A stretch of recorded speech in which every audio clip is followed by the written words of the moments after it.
right, guys, thanks again for joining us on our second video on the Powered Wave series with me, Peter Yobo, and Steven Pineda.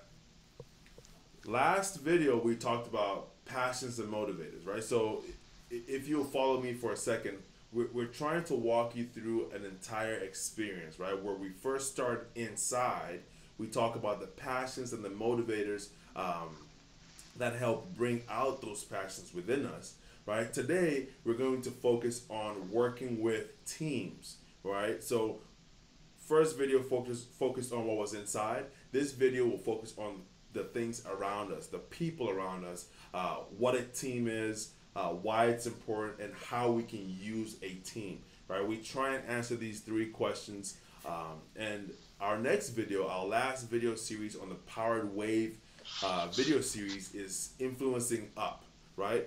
The elders, the people above us, why they are important, and how we can use them to further our goals and navigate this world in a better and easier way. So, in order to not keep you in suspense for too long, Stephen and I are going to jump right into it. Stephen, question for you now. What would you say a team is? What is a team? Yeah, thank you, Peter. Good to see you again. And well, teams, I think are kind of for me, is like an equation. I would say is the right formula. How do you? It has to have a good chemistry with people, following with good energy. That basically it helps. Think on how you can create something, develop into something which is bigger than what on our own we can do. So that's I think in a simple, quick answer for you. Yeah. I would say for me, what has been experiences of teams. That's awesome. I think there's a proverb, What? there's a wise saying that goes like, two heads are better than one, right? And I think what's important for us to note in having a team, you can put people together. You can bring different people together and expect them to do good work. It doesn't guarantee great work, right? So Sure. I have been Yes. I have done sports all my life, so I have been a part of teams, Mm. right? Mm-hmm. I think a Mm. high performing team is one where people are able to have open and honest conversation, and people support each other, Mm. right? People sacrifice their desires, their goals, their wants for the team, the collective whole. Um, Mm. and you made a great, you painted a great picture in our last video, our first video series, where you talked about, I think it was Ronaldinho, right? He was able to come Yeah. on the football field and, bring new life to his team, right? It was because Mm-hmm. he was playing for his team. He had a team that was willing to sacrifice for him, and he was willing to sacrifice for them as well. So I think that is, Mm. in my mind, what a team is. It's just a Mm. collective group of people who are Mm. willing to have open, honest conversation and are willing to Mm. sacrifice personal interests for one another. Sure. Yeah, it's not. I mean, and especially yeah, when people like yourself that have had the opportunity to be at a senior level, I think in some kind of sports, it's also very interesting when you have obviously you have the individual sports, but I think even though they are individual, it's still an athlete has maybe the trainer, Yes. the persons around him.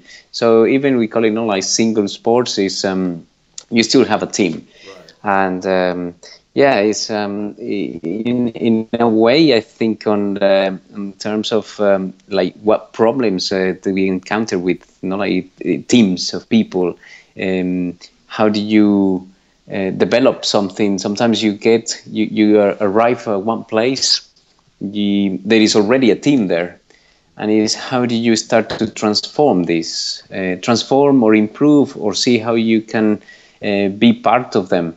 That's an interesting process, I think. That's a great question, a great thought, and when I started to think about that, I have been a part of many teams, many sports teams. I've been, um, I would say, team of people because I traveled from Ghana where I moved to the U.S. Mm-hmm. I'm in a new team, right? The people around me, Mm-hmm. and even in business, as a consultant, as a coach, I go around and I work with different teams, and I cannot just give advice. I have to come in and be a part of the team, and then I give advice because that's when people listen and they adopt. So I think my answer to that Mm-hmm. question, which is how do you go into a new team and become a part of the team? I would almost say it's going in and showing them who you are early, right? Mm-hmm. Opening the real you up early, right? Because a lot of people go into a team and it's, I am this, I have this. This is my degree. I am, MBA. I'm very smart. I have done all this in the past, and nobody cares. Nobody cares, right? Mm-hmm. What people want to know is what are some of your fears? What are some of your strengths? What are some Mm-hmm. of your weaknesses? Where do you find joy? Do you have a family? Do you have kids? What's Mm-hmm. going on in your life? People want to know more than just, you know, Mm-hmm. The what's labels or the etiquettes or the exactly, tax on, yeah. exactly. So I think there's an Mm-hmm. opportunity there for you to come in and show them your heart because when people can relate to your heart, there's more opportunity for growth and success. Mm-hmm. What do you think? Yes, it's no, no, we're very no for sure. Yeah, very, very interesting. Yeah, the approach on that as well. I think is the in when we think about like yeah when you arrive to somewhere new, like when you went, for example, if you moved from Ghana to the US, what happened when you went into the school the first time? And I remember also because I moved from my small village to the capital when I was 16 years old. And I remember just arriving to this school with maybe 1,000 students. And obviously, no one, you're pretty different. And then basically, they had their own groups. And one guy, pretty tall, I'm only 1 meter 70, so the guy was nearly 2 meters. He came, Carlos, and approached me and said, "Hey, are you lost?" Or I said, "No, I'm looking for this class." He said, "Well, that's ours." And he basically opened up the whole team and the whole circle, Wow. and it was a good relation. And I think that's important as well. Is how are you able to welcome people? Because we Wow. are more and more we will gonna become like in this globalization, Yeah. and out of front borders, moving around. And I think it's very important that teams are also become open, like these open circles that are not just enclosed. You just have to be able to let people come in, and I think it's interesting to maybe someone that is coming from the other side of the world. It could give you some hand into, I mean, I don't know, a solution of a big problem that you have, or Yeah. maybe make it happier. So Yeah. Yeah. yeah, that's I think is when you travel like yourself and moving into education or sports in other countries, it's one barrier that you can find in some groups That's and fan. teams. That's fantastic. Mm, I never even thought about really people have the opportunity and we have the opportunity to welcome people in. When you go to a mm, party and someone's standing in the corner by themselves, you know, that's an opportunity for you to go and talk to them and invite them into your group of people. And mm, next thing you know, that person might add value to your business and what you for do sure. sometime in the future. So I think that's fantastic. Mm, That's awesome. Okay, so sure. so here's my other question for you is Mm, a lot of people there are a lot of people out there who try and do it by themselves, right? A lot of people mm, who think I am the team. I'm the reason why this team is good. I'm the reason why this team is important. Why is being a part of a team important? mm, Why do you think it's important to you? I know we talked mm, about how with a team you can accomplish more than what one person could. But on a bigger scale, mm, why mm, is being a part of a team important? mm, mm.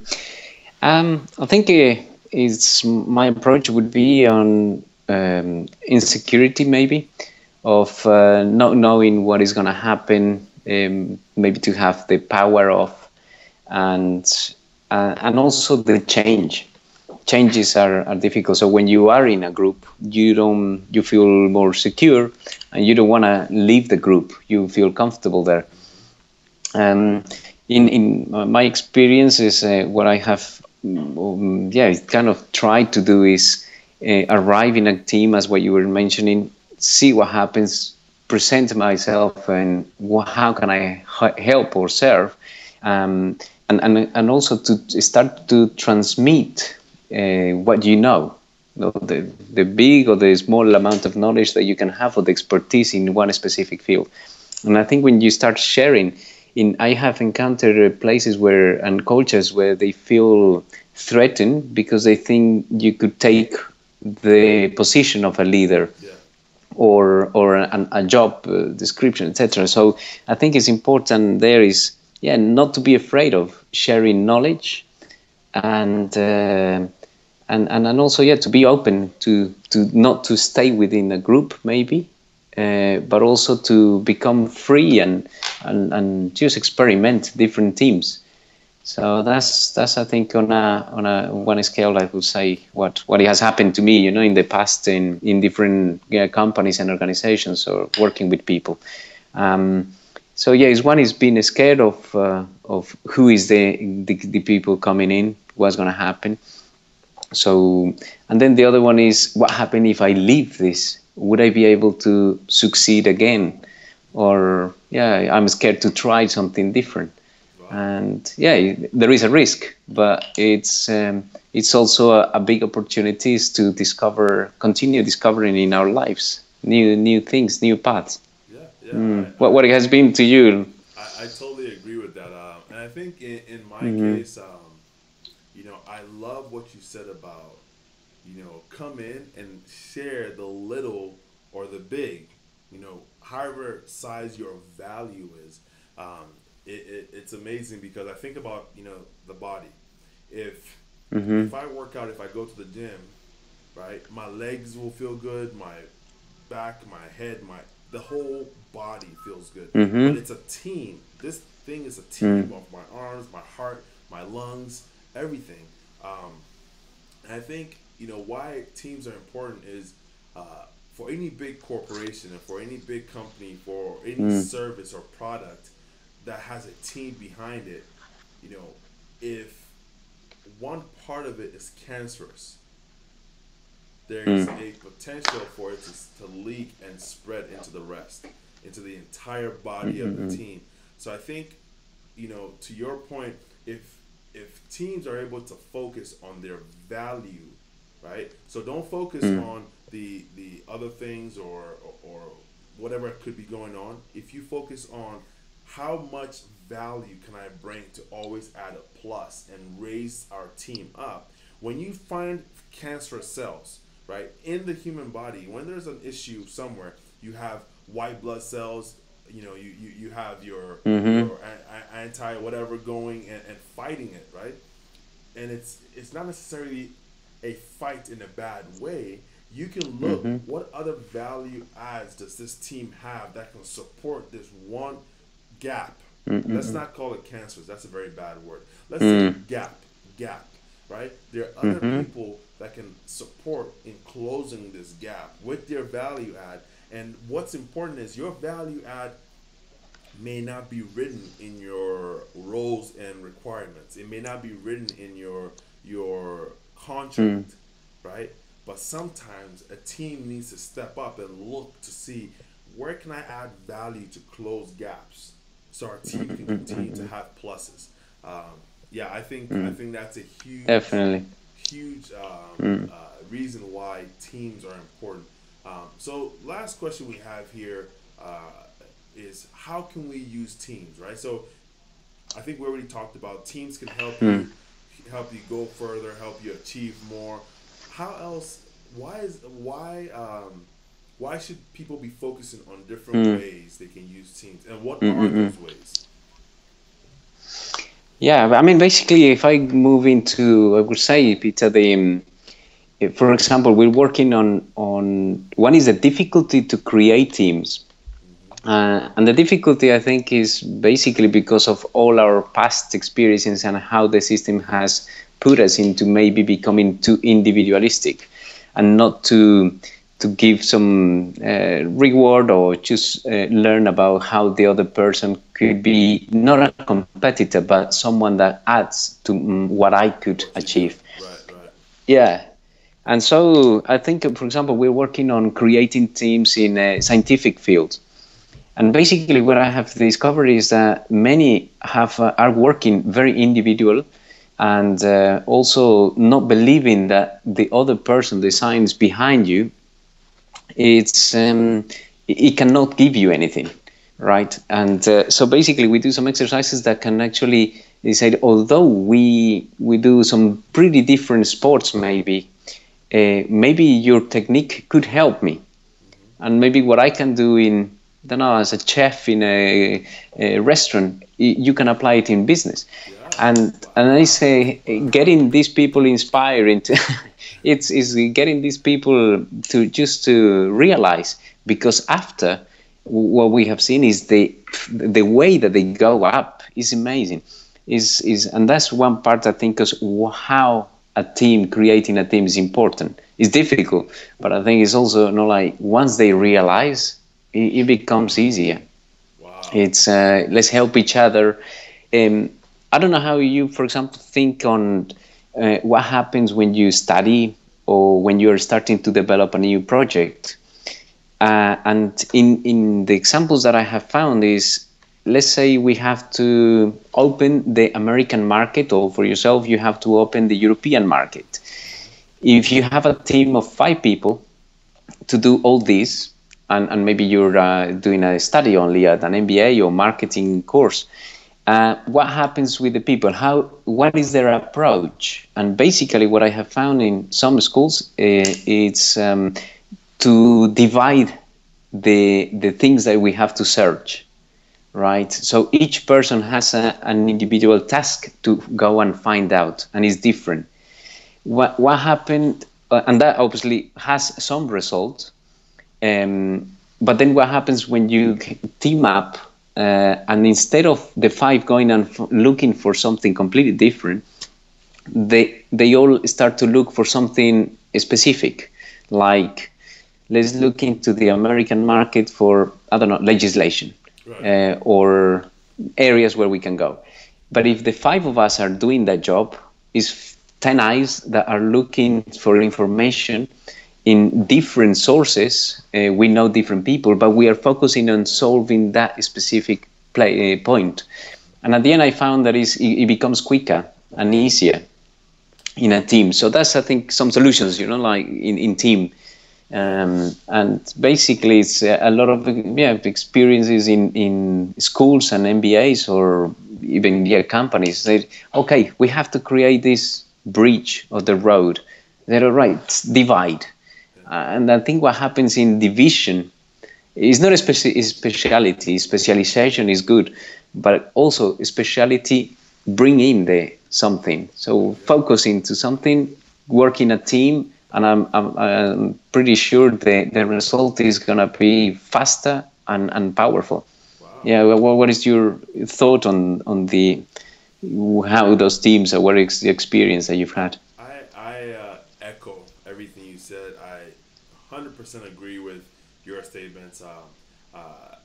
I think one of the points you're making about, you Mm-hmm. know, it's great to specialize, but I think when you specialize and there's disconnect and there's no communication, the team is not efficient, right?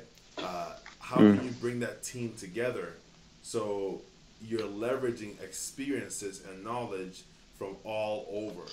I also like what you said. So um, when you talk about the chef, there's so much you can learn from a chef. There's so much you can learn from a football player. There's so much you can learn from a basketball player. There's so much you can learn from a stay-at-home mom who runs her own bakery shop. Right? There's so many things that you can learn from different people once you bring them together and have conversation. right? Once you bring them together and listen and learn, um, Mm-hmm. some ways that I think I have used teams successfully, and what I try and teach companies. So I'm starting this new program. It's called the 2 Days to Startup, right? Where we try and help Mm-hmm. companies build their startup within 2 days. Launch your startup in 2 days, Mm-hmm. and we have a part of our framework, right? We have a portion called scale, right? And scale Mm-hmm. really has to do with you, Stephen. Think about it. You have 24 hours in a day. I have 24 hours in a day. You and I together have 48 hours in a day. That means if a task takes me 5 hours, right? Now Mm-hmm. we have, initially, if I was doing it by myself, I have only 24 hours to do that task. But now I have 48 hours to do that task, right? There's more that can be accomplished within each hour when you have more people, like you said, more eyes on the task.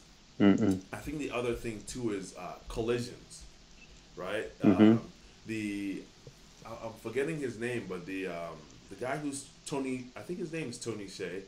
He started Zappos, a company here in the U.S.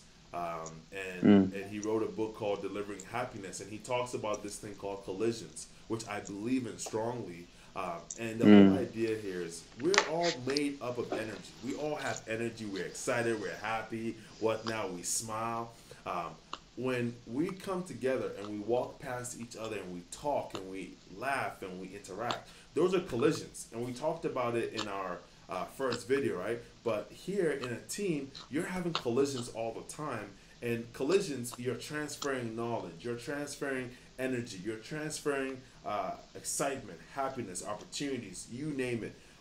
So much is being transmitted. So I think that's another way you can use teams is create a space where people can have multiple Mm-hmm. collisions, and use those collisions for a specific goal. Right? It brings so much passion and energy to drive your goal home. And the last thing I would talk about really is, having looking at yourself and really understanding who your team is. Right? Um, Mm-hmm. I think one thing that you and I have in common is the great coach and mentor Carlos Escario, who put us in touch. Right? He Mm-hmm. realized, hey, there's some synergy here. There's some synergy. There's some excitement and passion for similar things. Let me connect these two guys, right? And he has Mm-hmm. been a great mentor in my life as well as yours. Um, but he's part of our team, and now with him, we have a team. We have a bigger team, right? We have a bigger Mm-hmm. circle, and I think that's another way that it can be used is by creating bigger teams, and creating more impact and value. This video series, right? The powered wave would not have been reality had it not been for Carlos putting us in touch Mm-hmm. and knowing that there would be Sure. synergy, right? So I think there's Yeah. also opportunity there in looking and understanding which people can I connect around my sphere of influence, to create great things such as this. So yeah. Yes. Yeah. No, very good input on that one, Peter. Yes. Yeah. No, I agree. I think it's exactly it's how you can basically listen to people really what their passion, what it motivates them, and sometimes also depends where they're coming from, but maybe help them in on their own path. Hmm. And yeah, definitely, I think we have found lots of synergies. And also it's interesting as well, find your group, find your team, because when you have the right team, doesn't mean that the rest are bad, but it's just another team, it's another energy. But find your own place, your own swimming pool where you can be happy, because that will make you go wherever you want to go. It really is. That's the idea of teams. So Yeah. no, it's perfect. Yes, it's no. I think in general, you've got societies, you've got the family teams or sports teams, all these kind of. But I don't know about you, but I think is for me it's not the competition what it makes it interesting. It's how can we realize, or yeah, make something that we are dreaming about, or that idea, true. And that's with the collective effort. I mean, you have helped me in some scenarios pretty quick, because for me, for example, I'm not into IT, and for a few, that's probably very easy. And it's really, I know in some scenarios where I can be strong, but then yeah, for you it was pretty quick. Said, hey, right, it's pretty easy. Do this 3 steps, and it was done. And that's basically when you open up, I think, for team building or team work. Yeah, So no, yeah. it's ideal. I totally agree. I totally agree. So with that, we'll wrap up our second video, guys. We thank you so much for joining Steven and I. Um, Video one, you should be able to find on this channel. We talked about passions, and the motivators are able to inspire this passion within us. Second video, which is this one, we just talked about working in teams, what teams are, why they're important, and how you can use teams. Our next video series, which you should look out for, is influencing up, right? Looking up and looking at the people who are older than us, the elderly generation, and seeing how much we can learn from them, why they're important, and how we can use them to help us navigate this world. Since, guess what? They've been to the future, and we're still here. Guys, we thank you so much for joining us on the Powered Wave series. Steven, Pineda, and I signing out. Thank you. Thank you.